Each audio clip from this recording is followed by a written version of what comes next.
She's been here longer than me and a lot of us. She's a really good city secretary, and she's going to be talking about ethics, conflict of interest, Open Meetings Act, some of that legal stuff that. So without further ado, she's got the floor this afternoon, and we appreciate you making the time for us and coming down and talking to the commissioners. Good afternoon. Good afternoon. Just want to thank the development staff. Thank y'all for having this. I think this is a great opportunity, and this is a great idea to continue with the rest of our boards. So I thank y'all for y'all's time and taking the initiative to be here to not just refresh your memories, but we have some new members to get them on board and be on the same track. So the mayor and the city council appoints each one of y'all. Y'all serve at the pleasure of the council. The council really is very appreciative for y'all's voluntary service that y'all give to the city of Odessa and what y'all do on with the boards, and we appreciate that. They do rely heavily on attendance, so we appreciate y'all's attendance on coming to y'all's meetings as whenever they're scheduled, so we appreciate that. The board serves at the pleasure of the council, and we really do appreciate y'all's time. Thank y'all so much for volunteering y'all's time and what y'all do for all the citizens of Odessa. Okay, just a few things, and this might be a refresher for some of y'all, and new information for the newest members of the board. Open Meetings Act. So basically this is a statutory requirement. It's off of the Texas Government Code, Chapter 551. And basically this law is to provide transparency and allow the citizens, the public, anybody that wishes to hear the deliberations to make it transparent for outside people to hear what is going on. Which ones? Oh, we charged it for you. Oh, okay. Oh, did it? Okay. Oh, okay.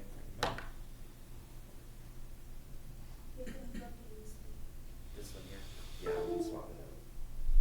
There you go. This is the easier for you. Okay. Hmm.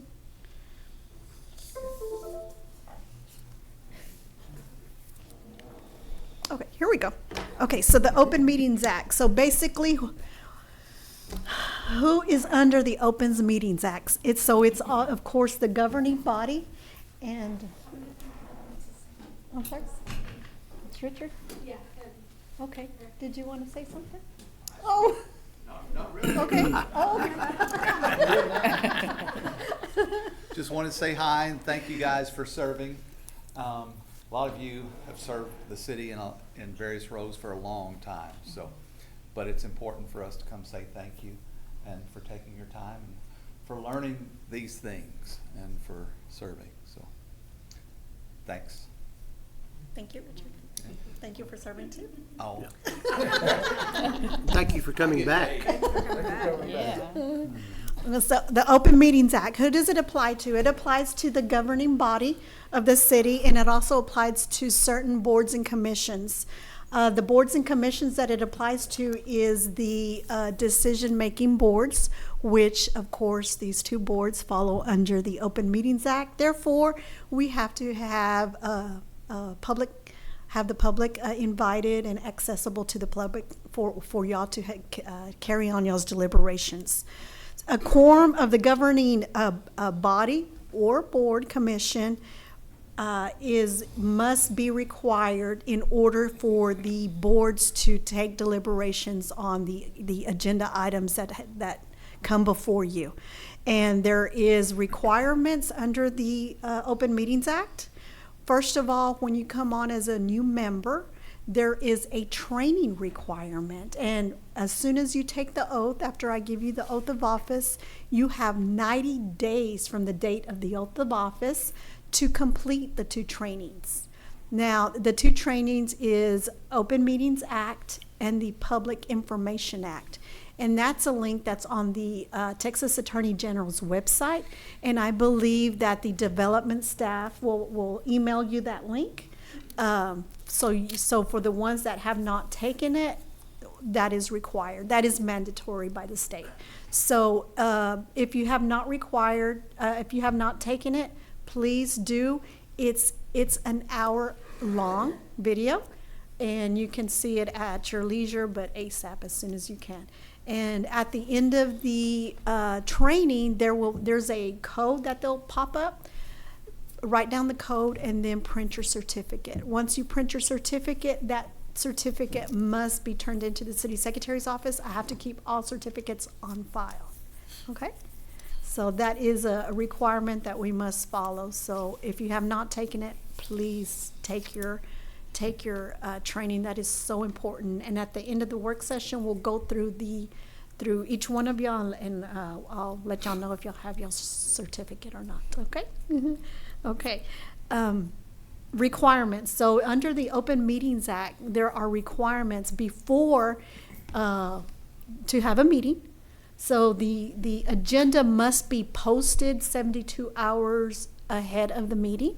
It does include Saturdays and Sundays, so we're good, and staff takes care of that. But that is a requirement. In order for the meeting to take place, there must be a quorum. If there's 7 of y'all on the board, of course, 4 is quorum for each of the board. Now, I know the boards have alternates. The alternates it does not apply to the alternates when in the quorum, so it does not increase it. So it's just for y'all to have a meeting. There must be minutes taken, and of course, I believe staff takes care of that. And we're required to record the meetings. So your meetings are recorded, as we are right now. And once the recordings are done, since we have a website, they are put on the website. Both the minutes after they're approved and the recording the recording is done pretty much immediately after the meeting. Now the minutes, the way I do city council is after the council approves the minutes, then we upload them to the website. I'm not sure if y'all do it when it's draft or approved, but I would recommend it being done after they're approved.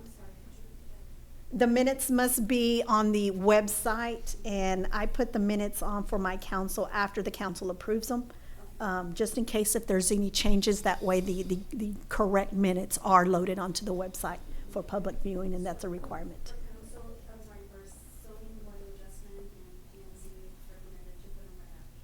Okay, that's fine. Just be sure if y'all have any updates, if the board has any changes to the minutes, be sure that those minutes are uploaded. Okay. And please, this is informal, so if y'all have any questions, stop me. Okay? Okay. Exceptions to the rule. There's a couple of exceptions when it is not an open meeting. One of them is executive session. Do the boards go into executive session? Do these boards go into executive sessions? I think they can. But we have it? We Okay, don't. They okay. don't typically. Okay, go behind closed doors. Okay, and that's fine. Executive session is when you go the board goes behind closed doors and discuss subjects at hand, but there's only a limited amount of subject matters that can be discussed. And it has to fall within those. I want to say maybe there's about 9, no more than 9. But if it's not under y'all's purview, then there's no need for executive session. But that is an exception to the rule. It does have to be posted. You just can't say, oh, we want to go into executive session. No, it has to be posted on the agenda. So that has to be planned out. Another exception to the rule is social gatherings. And this is kind of tricky because it can be confusing. So let's say y'all are at a press conference for a house that y'all are going to. There's a house that was remodeled for city funds, and then y'all go to that open house. So it's not considered a open meeting, so it does not have to be posted. But so as long as there's no formal action taken at that gathering, that there's more than four people, then it's not considered an open meeting. It doesn't have to be posted. But just as long as the board members that are present at those meetings do not gather and y'all start talking about next week's agenda item that y'all are going to be considering. That's a no-no. So don't do that, and just keep it social, and y'all can be in the same room at the same time, more than 4 people. Just do not discuss any subject matter at hand that y'all will be considering at a board meeting. Yes. So normally when we have PNC and ZBA, we meet in that room over there, that conference room. I do let the board, the members know that, this agenda has so many preliminaries, so many plats, and, what we're gonna be, or what we're gonna be presenting. But, so they sometimes ask, is there a difficult case that we need to look into? Would that be considered, one of the, Okay. meetings? Okay. Did y'all all hear her question? Okay, okay, just making sure. So, yes, do not do that. If y'all want to meet prior to, be sure to post that separately, just like I do council work sessions. Be sure to post like maybe from 1 to 1:30 and do a briefing, maybe overview of the agenda items that y'all have to discuss. I would call it a briefing or Yes, yeah, and I can get with you on the wording for that, but no, if there's a quorum of y'all, no, do not talk about it in the conference room, because that'll be considered violation of the law, okay? We can just get it posted, and it's no big. Sorry, does that mean that we have to have it, the work session, we would have to have it here? Mm. We wouldn't be able to discuss? No, you can still meet in there. Let's say you're gonna have a, just a little minor work session, a briefing probably work better. 1 to 1:30, I'm just using an example. And then, any questions or discussions on any of the agenda items, then, but there's no action, of course, in the briefing. Is the public technically allowed to go if they were aware of it? Okay, he asked if the public was, allowed to be in there. Yes, it is, because it is a public, it'll be an open meeting, so yes. Okay. Okay? And then I remember that one more question, I can answer it now since you're already on the hot seat. Did you, so if something's on a miscellaneous agenda, that was their other question? If the developer or the applicant is here and they request to be pulled off and talk about it, can they do that? And also, can a member of the public who's just randomly here and hears about the plat, can they also request that it's pulled off even if they're not related to the case? Okay. Did everybody hear his question? Okay. So I would suggest that, yes, to allow them, if the chair will allow it, to allow the citizen to come forward. I would probably follow the same guidelines as the city council as far as their speaker guideline form, which would, have them fill out a little form if they wish to speak, and then they'll give it to the chair, and then the chair can call upon them. As long as it's on the agenda, they should be allowed to talk. Did that answer the question? Yes. Okay. No, please, if y'all have any other questions, please let me know. Okay, so just other examples of social gatherings are a social function, like maybe a chamber event, ceremonial event, maybe like a ribbon cutting, a press conference, and if y'all go on any type of workshops out of town, that's not an open meeting, because you're not deliberating on any city subject matters at hand. Okay, just remember, do not get together and talk about y'all's agenda items. Okay. Open Meetings Act, discussions outside the meeting. I guess we kind of a little bit touched base on this. So the act prohibits discussion about an item through a series of communications. Well, what does that mean? Let's say if Melissa sends an email to Mr. Cleaver, and then Mr. Cleaver sends one to Mr. Tessero, and then Mr. Tessero sends one to Kyle. That becomes a walk-on quorum, and because this already meets 4, so the act prohibits communication through texting, emails, telephone, and social media. Okay, so just be aware of that, and just leave all discussions at the meeting. Okay. So is this like sharing of information? If it's a subject matter that would be on your agenda. Okay. Now, if you're talking about who's going to win the football game, then no. But what if it's city-related business? that's under the direction of the board. Does past business also qualify under that? Or just Yes, any, yes. okay. Okay. Yeah, and you're not supposed to do it. It's illegal to do that. Correct. It is illegal to do that. And there's a criminal penalties associated with that. Okay. Mhm. If less than a quorum.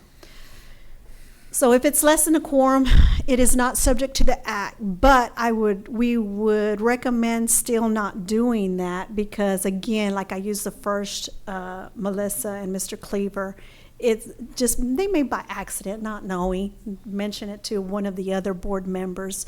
So, and it would look like y'all are deliberating over a subject matter without the intent, because sometimes that happens, so it's just best not to do it at all, okay? So I just wanted to point out that it's not subject to the act, but yet it could lead up to being a violation of the act, okay? What about if someone talks about it to someone outside of it, not someone on this committee? On the agenda? So you're saying like if you want to talk about the agenda item to me? I'm just using an example. Well, not even, yeah, to you. An outside person, Outside it's person. okay, as long as it's not any confidential information, This is that's, public, okay. if it's public, it's okay, yeah. Proxy, telephone votes, and video conferences. I've been asked about this in the past. Can a board member that's not going to be present at the board meeting give a proxy? So the act does not particularly address the proxy of a vote, but the AG has provided an opinion of not to vote by proxy. So no, you cannot do that, vote by proxy. Pretty simple, okay? Video conferencing. Oh, so of course, back in COVID, we were allowed a video conference due to the circumstances.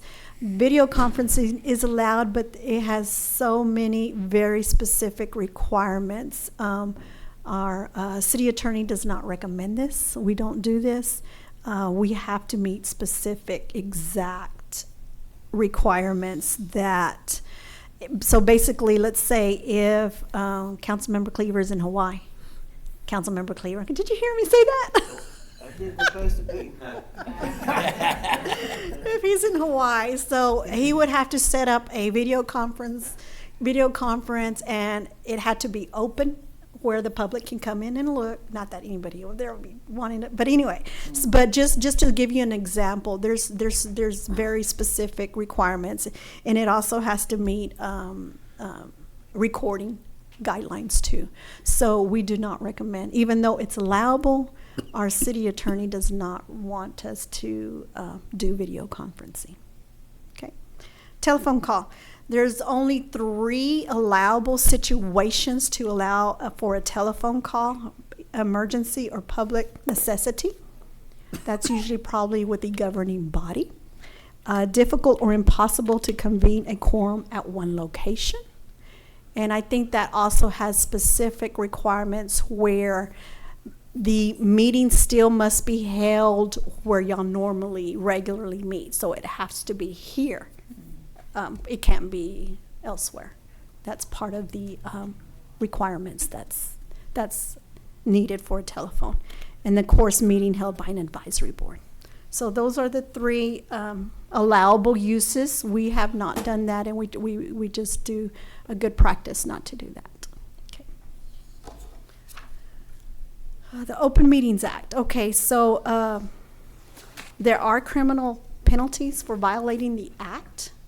One of them is the unauthorized closed meeting, which if we don't follow executive session guidelines in order on the posting, that would be a violation. Failure to keep a certified agenda on the executive session. That's staff. Staff handles the certified agenda, so you don't have to worry about that. Disclosure of the certified agenda, again, that it's handled by staff, just to let you know that the only way to look at the agenda or the recording of executive session is through a court order by a judge, or any member of the board may review the agenda or certified recording. Okay, but that's probably not going to apply. But just wanted to let y'all know. And of course, we just spoke about the prohibited series of communications, which we talked about can potentially lead to a walking quorum. So that's another criminal penalty for the violation for the Open Meetings Act. So basically, the Open Meetings Act is for the public to let them know what's going on with the boards, what kind of, and for them to take an active role listening and be in the know and on y'all's deliberations and actions.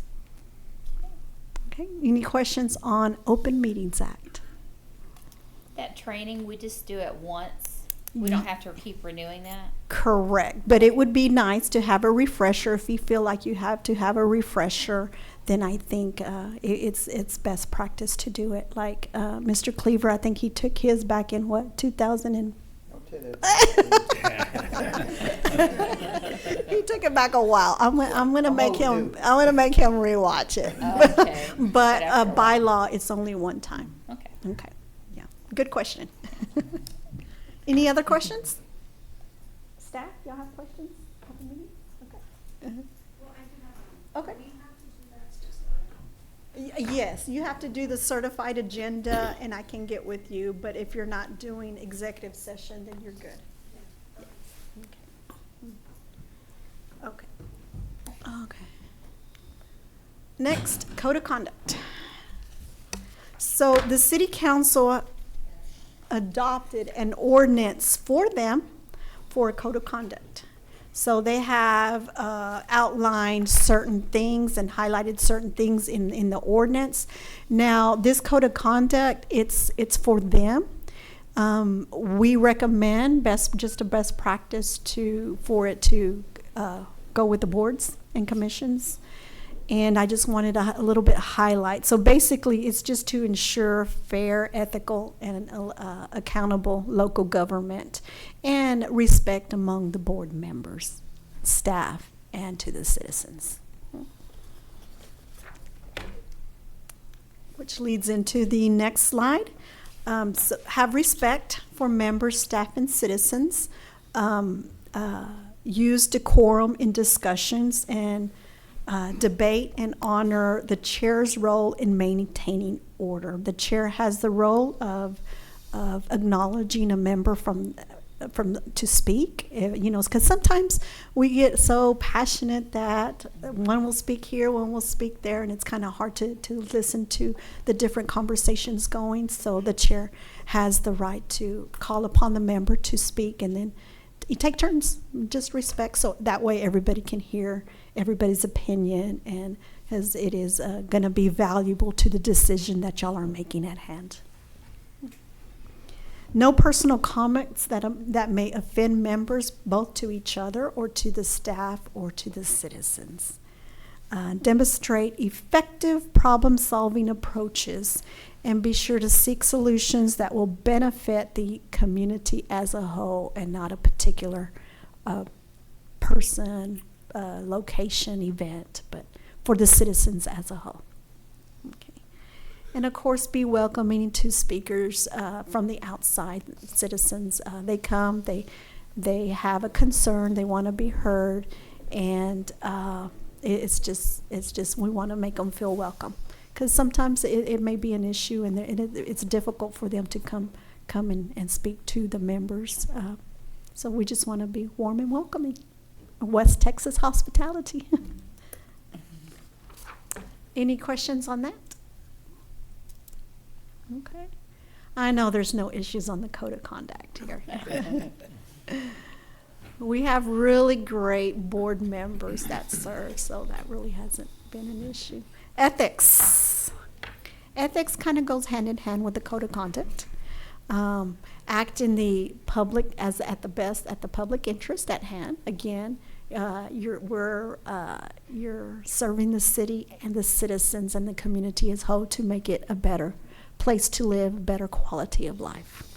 Respect the process. There is a process with staff presenting y'all's agenda items, and then whatever process and regulations that we must follow for the action that you're going to be considering. there is a reason we do it. It's good to ask questions if you don't understand the process, and staff will be happy to hear your concerns if you have any concerns. And sometimes it's just an education piece.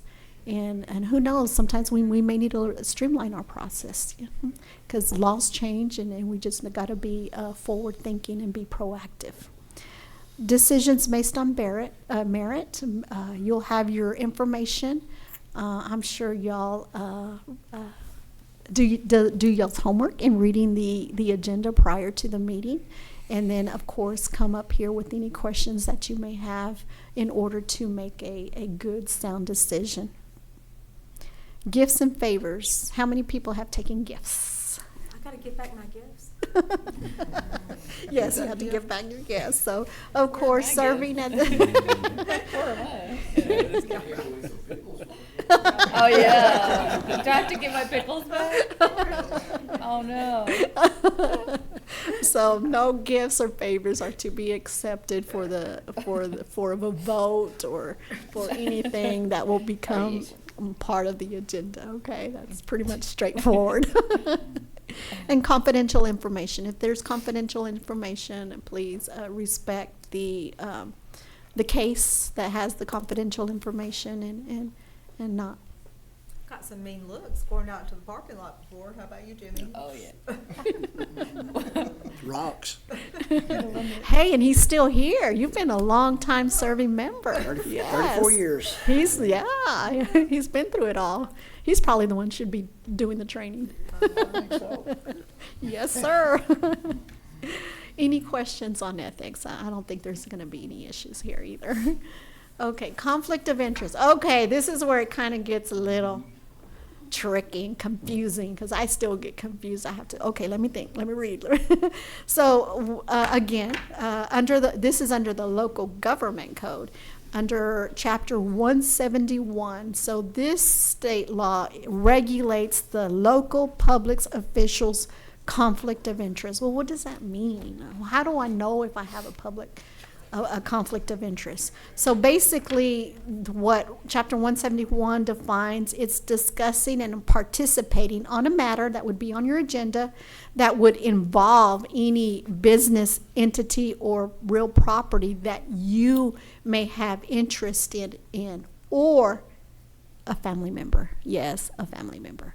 Okay, so what do we do? So basically it outlines if there is a business entity that you, and these 3 bullets outline it, if you or your relative owns 10% more of the stock or shares of the entity, or the property that you're reviewing, or if you either own 10% or get $15,000 more of the fair market value of that, or funds that you have received from you or your relative from that year.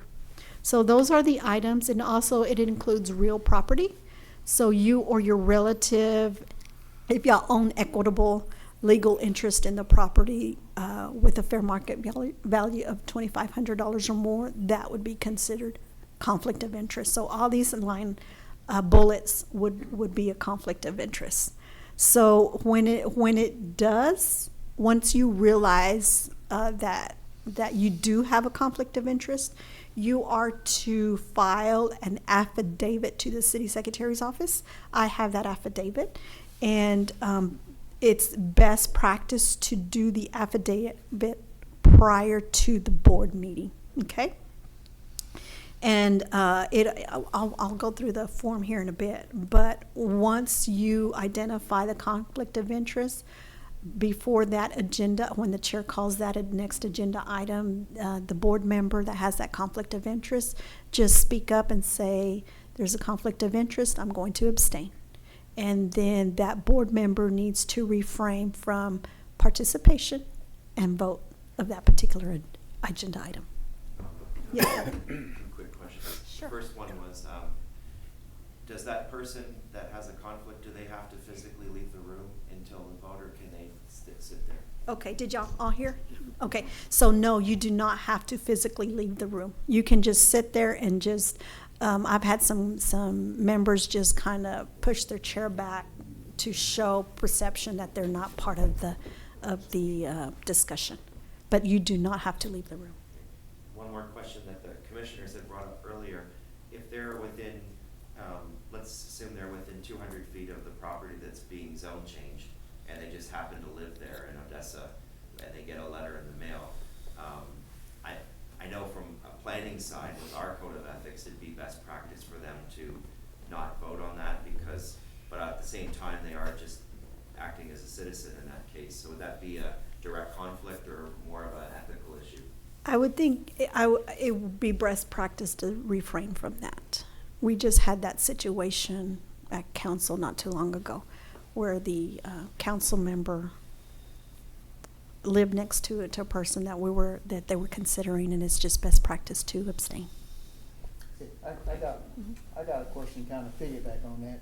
I think Elizabeth mentioned that there are gonna be notices going out for this change in ordinance on the mobile home deal.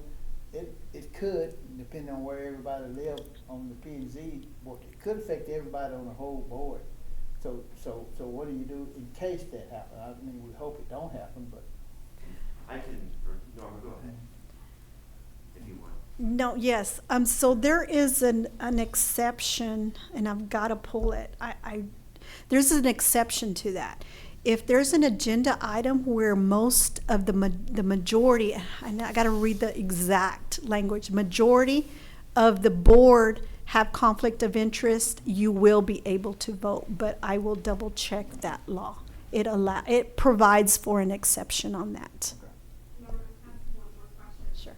If they can't vote on it because they're in the 200 buffer, can they then, if they want to make a comment as a citizen, can they then come and give their comment as a citizen?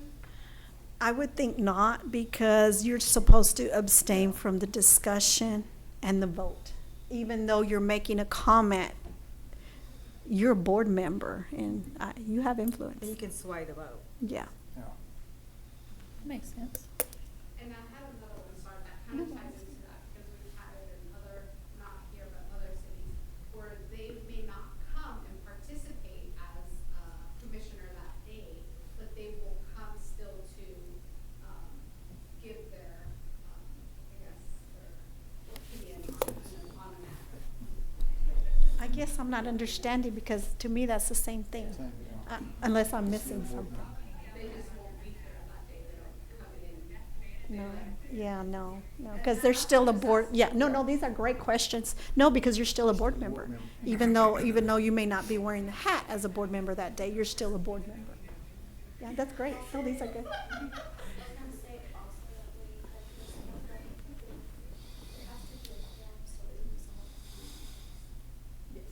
Yes, Well, I the mean, problem is if- they have the knowledge. It would be like a real estate agent that had, the experience as a real estate agent, and so if you just didn't know as a real estate agent and had all this information, then I could, and I was gonna go out and, be like a person who wasn't a real estate agent, try to buy a house from you that, you were selling me, and I had all this knowledge, and Mhm.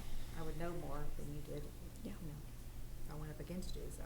Yes. It's unfair, Right. if you went up there, so. These are great questions. So yes. So Shayna asked if it has to be if let's say there's four members at the meeting and one of them has a conflict of interest. Well, there's not a quorum, so that agenda item could not be voted on. It had to wait to the next meeting when there is a quorum. So great questions. And then for them signing your conflict of interest, can we do it right before we go in? That's okay. Yes. So she asked if you can sign the affidavit before we go in. So yes, you can. Okay, so, there we go. Okay, so what does the conflict of interest do? So what do you do or don't do? So so basically it prohibits from the board member to vote or participate in any discussions that they have substantial interest. And again, the process is to file an affidavit to the city secretary before the discussion takes place. So as long as they do it before the meeting, Elizabeth, just be sure that the affidavit is busted. is done, it's given to me before the meeting. Okay, and please abstain from the participation of the discussion. And also the interest, the relative, so it's within the first degree of blood or affinity. So by marriage or by blood, first degree, okay? And official can attend the meeting, but just do not, and I just can't emphasize enough, don't participate and remain silent, abstain. And whenever the vote is taken, be sure to abstain from the vote at that point again. So the chair takes the vote 4-0 and then one abstention. Acknowledge and recognize that abstention so it can be in the minutes. Okay. And a knowing violation is a Class A misdemeanor, punishable by fine or confinement. And what does the form look like? Here we go. I know it's kind of small. Maybe y'all can read it on your screens. But basically, the affidavit of conflict, you can get it from my office. I can give it to the development staff so they can have it on hand. That'd probably be good. Yeah, okay. So I'll send that to y'all. And then it does have to be notarized. Do you have a notary handy? Okay, great. Perfect. Okay, perfect. And then submit it to me to the city secretary's office. Just to let y'all know, the affidavit is filed on the city's website, so that has to be posted, and it's all, and you'll find it if you go under city secretary's office. There's a conflict of interest tab, and you'll see all the conflict of interest and affidavits. So basically, you're just going to put your name and you're a member of, and then I've already got it bulleted, so you just mark the one that it applies to you. Now, here is something on the other. What does that mean? What falls under the other? So let's say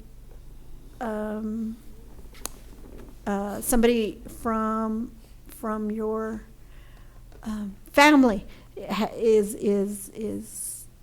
an employee or a part of that whole issue, then that's where you would put identify that affiliation of your family member. Okay. Also, let's say, and I don't know if this will apply, but if you're a part of an organization that has interest in whatever item that's going to come before you, that would be a conflict of interest, so you would put that there. You would say board member of the organization. And I'm just giving you examples. If y'all have questions, please, by all means. Well, I've done this before, but I did not fill out this affidavit. I have abstained because I sit under Okay. the Housing Finance Board. Okay. We've actually approved, Okay. but I did not fill out this affidavit. I'm telling you this right now, but I did abstain from voting. Okay, But I that's did fine. not know to- So from this point forward, if you Oh, can yeah. just fill out the But I affidavit. did abstain from voting. That's So- perfect. Okay, great. Okay. Would other also be if, like on the ZBA, if it's one of my drawings that came in for an adjustment, I need to get out? Yes, sir. Yes, sir. You'll have to fill out the affidavit and then the conflict disclosure, which we'll talk about here in a little bit. So you've probably done the same thing, but I never knew to fill out this affidavit. Yeah. But I did know to abstain from voting, and I have abstained several times from voting Yeah. on different Well, that's good. organizations. That's good. I just did not fill out the affidavit. Now, with the conflict disclosure, and I'll talk about this, I don't want to jump too ahead, but just to let you know. So this is by every agenda item. The disclosure is a one-time annually. So if you have a conflict of interest today and then have one next month, you'll have to fill out one for each. So every time Okay. yeah. Yes, yes. So I normally yes. know that I'm gonna have it, 'cause Okay. when I look at the thing, I just know that I have to abstain, but I've never known about the affidavit. Yeah. I Well, don't think now, that- I don't think that was on our. It on the may open not have meeting been. thing. It I don't may think not I have ever- been. This wasn't on the open Okay. meeting thing that we watched, okay. was it? I don't remember. I don't think so. Let us know as soon as you know, that way we can. Yeah, I don't remember this, I mean, we watched that a long time ago. so I Yeah, don't it's think been a this lot. I affidavit- have to yeah, I don't refresh think my that was on memory. there, Yeah, I don't remember. I don't know if it's in the I have video. a kind of maybe a closer question. I have a lot of developer clients, a lot. None of them constitute 10% or 5% of my income. They may be doing a plat through LCA or Howell Engineering that I'm not involved in. If they come before us for approval of the plat, does that put me in a conflict situation? Do you have any dealings with them? You're telling me, my understanding is no? Well, no, I Yeah. don't, I do not own part of the Okay, company, then- but I will then- do a deed for them, I will draw contracts for them. Okay. I will do, It set up would- corporations for them, but most of the time, I'm not involved in the actual thing that's coming before planning and zoning. Okay, okay. I believe it might constitute, if you're doing a deed or a contract, I will check with our city attorney on that one. Well, I'm talking about deed or contract in That's relation after. to another Oh, matter. another But if they're project. bringing- Okay, If they're then- bringing a subdivision Oh, plat okay, that I two did not separate. draw, but after the fact, I may do deeds or may do a contract of some kind. But at that particular moment, the rezoning or the platting, I'm not assisting them, I'm not working Okay, with okay. them. I don't believe so. I'm gonna double check with our, city attorney and get back to you on that. Okay? I don't think you are, but we'll double check. Okay, okay. That leads to another question, though. So let's just say hypothetically, we have to abstain because it's a project that possibly a drawing or whatever that we're bringing to one of the boards for approval, and we're participating in that, but according to what you're telling us, we can't even participate in that presentation to the board either, right? Or that's- If you know that it's gonna come before the board, then correct. You're not to So participate. how would they do that? Somebody else would represent him? Because he is still part of the board, as you mentioned earlier. So someone else from his company would have to present Well, cause if they have questions. to his committee? Like, I mean, is that what you'd have to do? If they have questions on the survey of the plat, and they wanna ask him, he can't Right. answer the questions. Oh, my gosh. Right, because if you're still part of the board So regardless. you all might as well just get off. No, no, we don't want you to come off. But then we need them. Let me do some checking and we'll get back to you on that, okay? That's tricky, okay, okay. So it would seem like it would be, to disclose the conflict of interest, it would seem like you would wanna do that in a responsible manner, but there's no requirement that we're allowed to disclose it up to the point when it's about to be discussed. By law, it's when you know of it, that it's gonna come to the board. So whenever we're handed the agenda. Usually, it's usually when you're handed the Which is agenda, Like- yeah, usually. Ahead of Several time. days before. Because you don't know what staff's working on until they bring it before you. Right, so Yeah. the agenda's disclosed or Yes. distributed like several days before. Right, usually that's the So then normal. like the day of that we receive it, that would be expected to disclose conflict of If you can, information. if you can, but for Yeah. sure before the meeting. Before it Okay, starts. yes. Yeah, 'cause sometimes I don't look at it right away. I'll get it in there, I think, okay, I'll look at it here in a minute. You don't always look I at it think that we all day. do that. Okay. Oh, that's good, Some of good it's stuff there. long. Whew. But if it's That our one's- responsibility, Part of it goes along like, say just as an individual, I have a lot piece of property responsibility, so was that mine, sometimes not belonged my to me, main and I one, needed to exactly. bring it to one of the boards for approval or for discussion. I couldn't even do that since I'm on the board. Correct. because, Yeah. Okay. When we start diving into I'm sure this. it's happening, right? That's okay, we're learning, it's a training, we're gonna get They it, could send we're a going to representative on his be in behalf. compliance. to me, it would seem like that could be discussed and Yeah. figured out if it was done in a timely manner. Especially I've been doing a So, lot of things. so just mark the ones that are applied, get it notarized, and then that'll be But it. if it's done Okay. at the last minute, then that's kind of like. So we'll get back to you on those questions. Well, that's what I said, because sometimes you stuff can end here. up not having quorum, because if it's at the last. Okay, the second So you have to. part, it's like a two-part, but two separate laws. The second law is the Local Government Code 1676. And I kind of think these go hand in hand, even though there's two separate laws. It's the conflict disclosure statement. Connie, I think this is what you were talking about, that you filled out. So basically, this statement by law, it discloses relationships that we have with vendors with the city, okay? And this is kind of tricky because the city of Odessa has a lot of vendors. So how do we know? So let's see. So we're the board members. So the governing body, and it falls under the boards and commission members that are appointed by the mayor and council. So y'all follow under this statute. it requires to disclose with vendors if y'all have relationships with them as far as conducting business. And they include any types of contracts that are written, a sale or purchase for property, goods, or services. And this is required to be filed no later than 5 p.m. on the 7th business date after the date on which you become aware of the item coming before. Okay?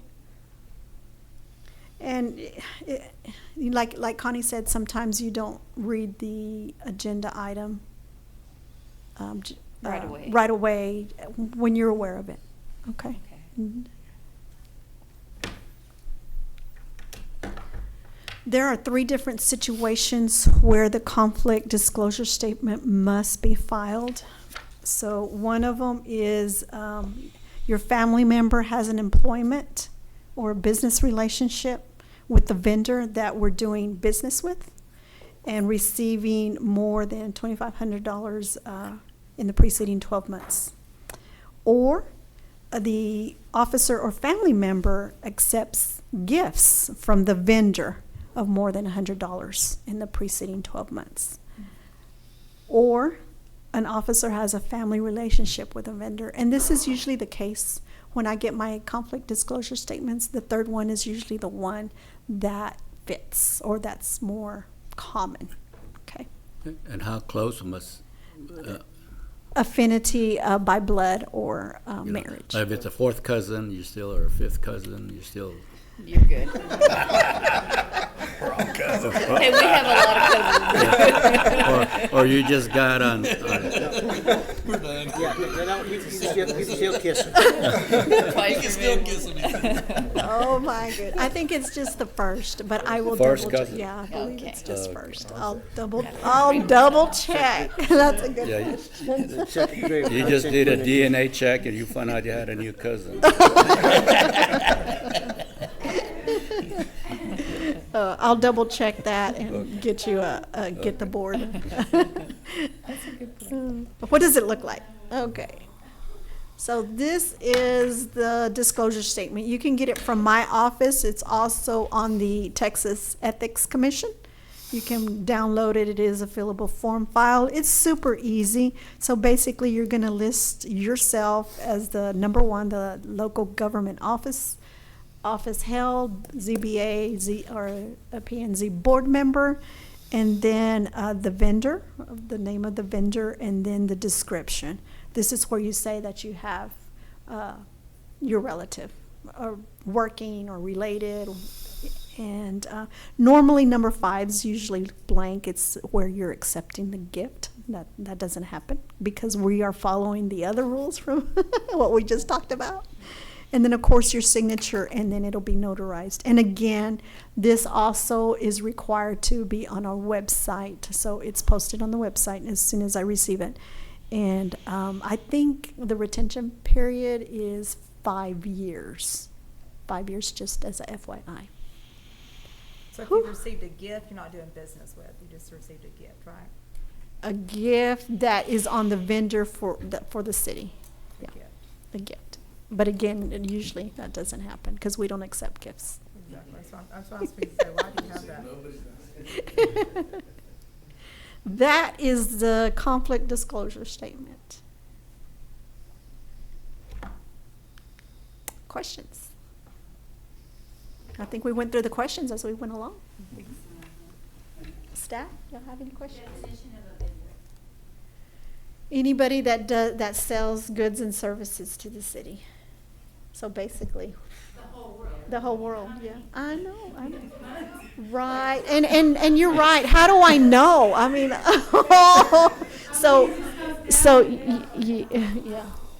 yeah, it is. Is there a list somewhere of Approved vendors list? Of the current, well, because what No, if that's a good you- point. Question. What if you fill out this form and you said it stays on file for 5 years and the preferred vendor changes?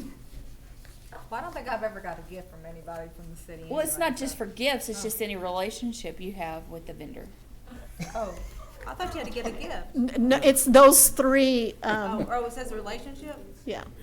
if you're related to a fifth cousin or something. Oh, officer. Like, let's say I don't know, the people that deliver the coffee, Yeah. that Oh, it's a relationship. driver is your Oh. cousin, then you have because to. you've got a family member up here. Uh-huh. Is that why you're thinking that? Yeah. No, I'm just, no, but it's not related to a vendor, but yes. But I'm saying like, That one, we did get it clear. yeah. But that's what I'm saying, like, if the vendor I better read. changes, is somebody notified, can you Yeah, how do you find retract out? the form? weird. Yeah, or? You can't retract the form, you would. stays. It stays. Okay, Yeah, so you can't regardless it just retract. stays. But you're not It in stays. conflict anymore. But you're not in Correct, you're, conflict. yeah. That it's- makes sense. Yeah. Yeah. What if one of my developer friends and I go play golf, or we take a trip? I don't have anything pending or planning, but in the future, they come up with a zoning or plating request, and we've gone to Pebble Beach.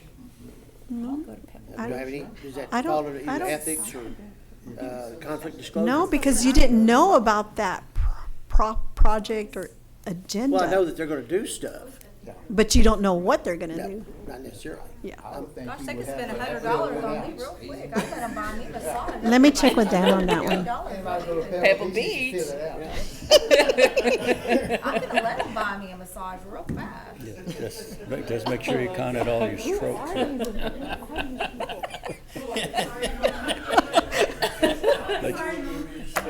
Oh, we're recording this, Jimmy. We better. Oh, Yeah, no massage for me. okay. For the record. Right, yeah. That was not me. He doesn't know, he doesn't know anything. He just knows. My fingers never left my hands. Yeah, yeah. I'll double check, but Well, I guess I kind of have a question about that too, because it's About the kind of like, massage? well, it's kind of like Jimmy's question about doing business with someone that we've passed a plat or something for. Yeah. Because I'm a mortgage lender, so if I, at the end of the day, end up doing a mortgage for someone for, let's just say, D.R. Horton or something, is that a conflict? But that, it's after the fact. It's not like quid pro quo or anything like that. But would that be a conflict? But it's not in regards to one specific, like Jimmy said, it's not one It's specific, for her daily business. it's my daily business. But it's after the fact. Way after the fact. I mean, I'm talking about probably I 2 wouldn't- years from now, because by the time it's developed. I wouldn't think so, but I will Okay. check, I will double check. Okay. Who are y'all people? Sorry. I mean, it's better to know than, Well, when you talk about being, Yeah. a crime. I mean, these projects take a long time to develop, and that's normally what happens whenever on a big project like that. I mean, it's years down the Yeah, it road, is but I years. mean, I wouldn't think so, No. Melissa. okay. I I wouldn't think think next time we need to have legal. Yes, absolutely, absolutely. Let's not, because then, You're gonna say that's okay. then we're gonna say something we We should. do have legal. Jimmy's legal. Oh, we do have legal. Jimmy's Jimmy's here. legal. Jimmy is legal, and this is legal to do this, so this is part of the legal thing. So. It is legal. Well, the problem is I represented the Parks family, the Hurt I know. Ratliff, and all the land, around with that McKnight, one time or another. And this is what normally happens in a land development. You do. And it's years ago, but. In the past, what has happened is if any of the engineers, for example, his firm brings in a plan or something, he abstains from it. But somebody in his office is here to answer questions in case. Yeah. But he abstains from any of the, That's good. from the case. So just But you- another but you have to- representative from his office? Yes, would do it? and you have to do an affidavit and a conflict. That's not always true. Not normally. You don't always abstain from the voting. He Do has you normally? Look at, see that we don't need legal. Okay, plead the fifth. Plead the fifth. You won't always vote on it. Take the fifth. Oh, okay, that's true. Okay, yeah. So real quickly, that concludes our work session. If y'all will still give me a minute, because I want to go through Oh, yes. the who has taken and who has not. But that concludes, unless Jeff has something else. No, you did a great job. Your face like doesn't know. You're like me. Your face tells whatever you're thinking.